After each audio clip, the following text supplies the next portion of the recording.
Welcome to BTech made easy. നമ്മൾ ഇന്നിവിടെ ചെയ്യുന്ന വീഡിയോയിൽ ജൂൺ 2022 നടത്തിയ S2 basic electrical and electronics എഞ്ചിനീയറിംഗിന്റെ പാർട്ട് ബി ക്വസ്റ്റ്യൻസ് ആണ് ഡിസ്കസ് ചെയ്യുന്നത്.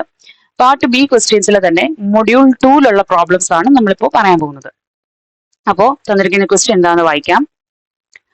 A core forms a closed magnetic loop of path length 32 centimeter. Half of this path has a cross-sectional area of 2 centimeter square and relative permeability of 800. The other half has a cross-sectional area of 4 centimeter square and relative permeability of 400. Find the current needed to produce a flux of 0.4 Weber in the core if it is wound with 1000 turns of insulated wire. Ignore leakage and fringing effects. Okay, അപ്പോൾ നമ്മളുടെ അടുത്ത് ഒരു core form ചെയ്യുന്ന കാര്യമാണ് പറഞ്ഞിരിക്കുന്നത്. നോക്കിക്കേ, suppose ഇതാണ് എന്റെ കോർ എന്ന് വെക്കുക. This is the core. Okay, അപ്പോ ഈ കോറിന്റെ ടോട്ടൽ ലെങ്ത് എന്ന് പറയുന്നത് 32 സെന്റിമീറ്റർ ആണെന്ന് പറഞ്ഞിട്ടുണ്ട് അല്ലേ. Half of this path has A cross sectional area of 2 centimetre. ഇതിന്റെ ഈ കോറിന്റെ പകുതി ഹാഫിന്റെ ക്രോസ് സെക്ഷണൽ ഏരിയ എന്ന് പറയുന്നത് 2 സെന്റിമീറ്റർ സ്ക്വയറും ആ ഹാഫിന്റെ റിലേറ്റീവ് പെർമിയബിലിറ്റി എന്ന് പറയുന്നത് 800 ആണ്. അങ്ങനെയാണെങ്കിൽ ഞാൻ പറയുന്നു എന്റെ ഇവിടം തൊട്ട് ഇവിടം വരെയുള്ള ഹാഫ്, ഈ ഒരു ഹാഫിന്റെ ക്രോസ് സെക്ഷണൽ ഏരിയ അതിനെ നമുക്ക് A1 എന്ന് വിളിക്കാം. അതെന്ന് പറഞ്ഞാൽ എത്രയാണ്? 2 സെന്റിമീറ്റർ സ്ക്വയർ ആണ്. അപ്പൊ ഇത് ടോട്ടൽ 32 സെന്റിമീറ്റർ ആണെങ്കിൽ ഇത്രയും ഫസ്റ്റ് ഹാഫിന്റെ ലെങ്ത് എന്തായിരിക്കും? L1 എന്ന് പറഞ്ഞാൽ എത്ര ആയിരിക്കും? 16 സെന്റിമീറ്റർ ആയിരിക്കും. അത് 32ന്റെ പകുതിയായിരിക്കും. L1 equal to 16 centimetre. പിന്നെ എന്താ ഒരു കാര്യം കൂടെ തന്നിരിക്കുന്നത്? അവിടുത്തെ റിലേറ്റീവ് പെർമിയബിലിറ്റി μr എത്ര ആണെന്ന് തന്നിട്ടുണ്ട്? 800 ആണെന്നും തന്നിട്ടുണ്ട്. ഓക്കെ, ഇനി എന്താ പറയുന്നത്? The other half has A cross sectional area of 4 centimetre square. അപ്പോൾ ഈ ബാക്കിയുള്ള കോറിന്റെ ക്രോസ് സെക്ഷണൽ ഏരിയനെ നമുക്ക് A2 എന്ന് വിളിക്കാം. A2 എത്ര തന്നിരിക്കുന്നത്? 4 സെന്റിമീറ്റർ സ്ക്വയർ ആണ്. അവിടുത്തെ റിലേറ്റീവ് പെർമിയബിലിറ്റി തന്നിട്ടുണ്ട്. ഇത് μr2, ഇവിടെ μr1 ആണ്. μr2 എത്രയാണ് തന്നിരിക്കുന്നത്? 400 ആണ്. ഓൾസോ നമുക്ക് ഇവിടെയും പറയാം 32 - 16 എത്ര? 16 തന്നെയാണ്. അപ്പൊ L2 എന്ത് തന്നെ ആയിരിക്കും? 16 സെന്റിമീറ്റർ ആയിരിക്കും. ഓക്കെ, അപ്പൊ ഇത്രയും കാര്യങ്ങളാണ് നമുക്ക് കോറിനെ ബേസ് ചെയ്ത് പറഞ്ഞിരിക്കുന്നത്. അപ്പൊ നമുക്ക് ഇങ്ങോട്ടൊന്ന് എടുത്തെഴുതാം. അതായത് നമുക്ക് എന്തൊക്കെയാ തന്നിരിക്കുന്നത്? L1 is equal to 16 centimeter. That is 16 into 10 raised to -2 meter. A1 is equal to 2 centimeter square or 2 into 10 raised to -4 meter square. μr1 is equal to 800. Then L2 is equal to 16 centimeter, which is 16 into 10 raised to -2 meter. A2 is equal to 4 centimeter square, that is 4 into 10 raised to -4 meter square. And μr2 is equal to 400. Also it is given that flux phi is equal to 0.4 Weber and N is equal to 1000 turns.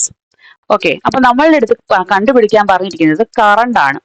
അപ്പോൾ ഇത് തമ്മിൽ കറണ്ടുമായിട്ട് തന്നിരിക്കുന്ന datas current തമ്മിൽ എന്തെങ്കിലും relation ഉണ്ടോ നോക്കാം.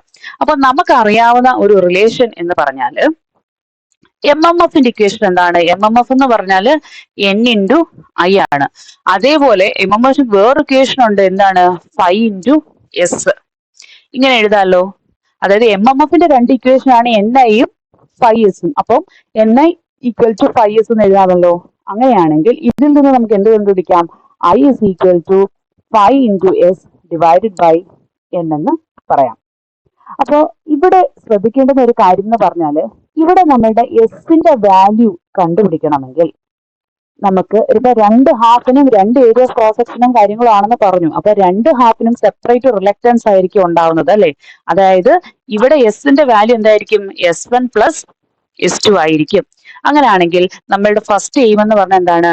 S1ന്റെ value കണ്ടുപിടിക്കുക എന്നുള്ളതാണ്. ഓക്കെ, അങ്ങനെയാണെങ്കിൽ S1ന്റെ ഇക്വേഷൻ എന്താ? നമുക്കറിയാം എസിന്റെ ഇക്വേഷൻ എന്താണ്? L ബൈ മ്യൂ എ ആണ്. ഓക്കെ, അപ്പം S1 is equal to L by mu എന്ന് പറഞ്ഞാൽ എന്താണ്? µ0 ഇൻറ്റു µr ഇൻറ്റു A1 ആണ്. This is L1. അപ്പോൾ ഇതിന്റെ വാല്യൂസ് ഒന്ന് സബ്സ്റ്റിറ്റ്യൂട്ട് ചെയ്ത് കൊടുക്കുക. അപ്പൊ L1 എന്ന് പറയുന്നത് 16 ഇൻറ്റു 10⁻⁻² ആണ്, ഡിവൈഡഡ് ബൈ µ0യുടെ വാല്യൂ എത്രയാണ്? µ0 എന്ന് പറയുന്നത് 4π×10⁻⁻7 ആണ്. µr തന്നിട്ടുണ്ട്, µr1 എന്ന് പറയുന്നത് 800 ആണ്. ഇൻറ്റു A1 എന്ന് പറയുന്നത് എത്രയാണ്? 2 ഇൻറ്റു 10⁻⁻4. ഓക്കെ, ഇത് സോൾവ് ചെയ്യുമ്പം നമുക്ക് S1ന്റെ വാല്യൂ കിട്ടുന്നത് 79617 എന്നാണ്. അതേപോലെ റിലക്റ്റൻസിന്റെ unit ampere turns per weber ആണ്. അതും കൂടി എഴുതണം, അല്ലെങ്കിൽ അതിന്റെ മാർക്ക് കുറയും. ഓക്കെ, അപ്പൊ നമ്മൾ S1 കണ്ടുപിടിച്ചു. ഇതേപോലെ തന്നെ നമ്മൾ എന്തും കണ്ടുപിടിക്കണം? S2ന്റെ വാല്യൂ കണ്ടുപിടിക്കണം. ഓക്കെ, S2ന്റെ ഇക്വേഷൻ എന്താ? L2 divided by µ0 µr2 into A2. അപ്പം L2 equal to 60 into 10⁻⁻² divided by µ0 എന്ന് പറയുന്നത് 4π×10⁻⁻7 ആണ്. ഇൻറ്റു µr2 എന്ന് പറയുന്നത് 400 ആണ്.